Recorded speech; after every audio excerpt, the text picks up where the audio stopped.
আমার কাছে কোনো স্টুডেন্ট আসছে না পড়তে। গাড়ির তেলে ফেলের দাম বেড়ে যাচ্ছে, স্টুডেন্টকে না পড়ালে ফিস না দিলে কোথা দিয়ে তেলটা ভরাবো? গাড়িটা তো চলতে হবে, জল ঢাললে গাড়িটা চলবে না। সামনে তো মাধ্যমিক এক্সাম, কিন্তু স্যার নেই তো। মাধ্যমিক চলে আসলো, এখনো স্যার পাচ্ছি না। কি করা যায়? সুমন জ্যাকসন নামে একজন খুব ভালো স্যার আছে ফিজিক্সে, চ নিয়ে যাই। চ। আরে এই তো স্যার আমাদের। আরে ভালো আছেন স্যার? হ্যাঁ ভালো আছি। তোমরা কেমন আছো? ভালো আছি। পড়াশোনা কেমন চলছে? ভালো আছে। আমার একজন ফ্রেন্ড না আমার কাছে পড়তে চায়। পড়তে চাই? হ্যাঁ, আচ্ছা কি সাবজেক্ট পড়বে? ফিজিক্স।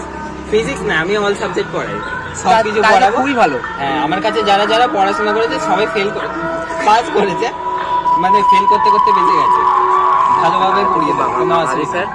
আর ফিস লাগবে হচ্ছে 1551 টাকা। এ বাবা, চ এদিক দিয়ে। চল ভাই, আরে না গো, ভালো ছেলে, এবার ছেলে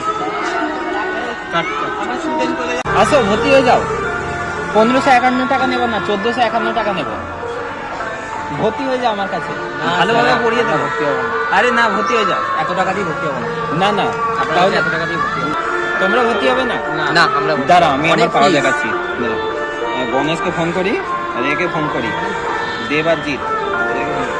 হ্যালো, হ্যাঁ, তোরা কোথায় আছিস? আয় তো। কি হয়েছে? স্টুডেন্টরা ভর্তি হচ্ছে না। হ্যাঁ। ওই এরা ভর্তি হচ্ছে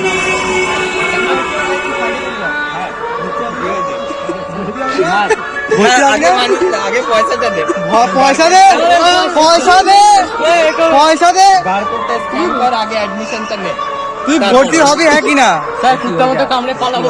না না, কুত্তার মতন আমরাও পচার মতন কামড়ে পালিয়ে যাবো। তুই ভর্তি হবি কিনা শেষবার বলছি। তুই হবি কিনা? আচ্ছা ঠিক আছে, এই ডান হাতটা কেটে দে। কোথায়? কলকাতার চাকুটা চল তোল একে তোল। এই, চল, চল, চল, চল, চল, চল, চল, চল, চল,